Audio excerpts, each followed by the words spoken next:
Hey guys, welcome back. Last time we talked about active addresses, basically who's actually using the blockchain right now.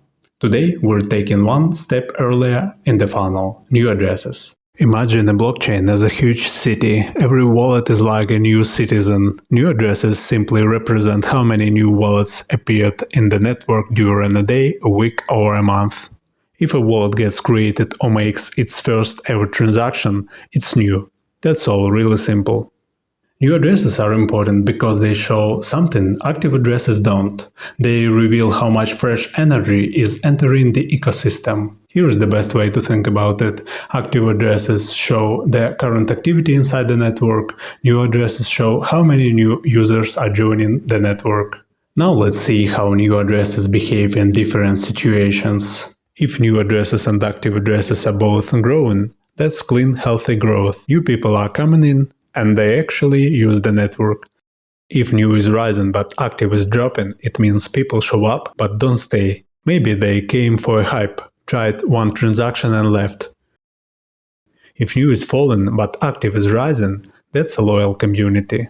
Not many newcomers, but the existing users keep the chain alive. When both numbers fall, the ecosystem is cooling down. Nothing crazy, every chain goes through quiet phases. If both new and price are rising, that's hype plus onboarding. Market interest turns into real adoption.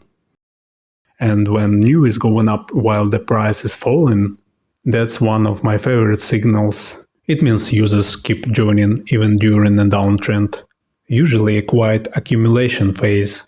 Let's look at a few real-world examples. When Solana has a meme coin wave, both new and active shoot up. That's a perfect case of new users jumping in and immediately doing stuff.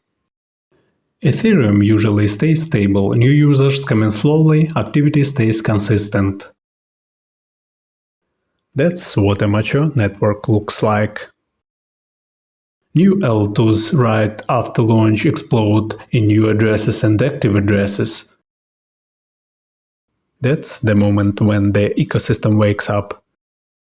Airdrop farming, classic pattern, new goes up but active doesn't follow. Tons of wallets created just to qualify. During NFT bull runs, both numbers rise fast.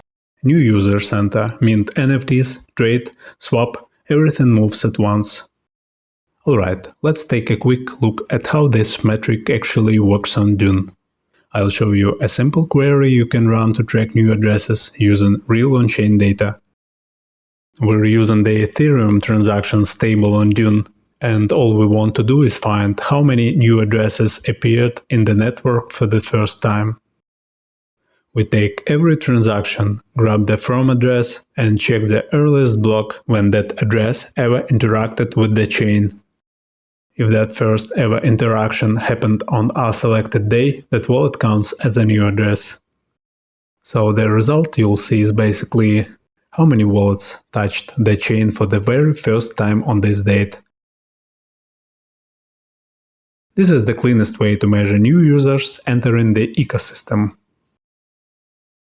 Alright guys, that's it for today. In the next video we'll break down transactions, another core metric you really need to understand. See you soon.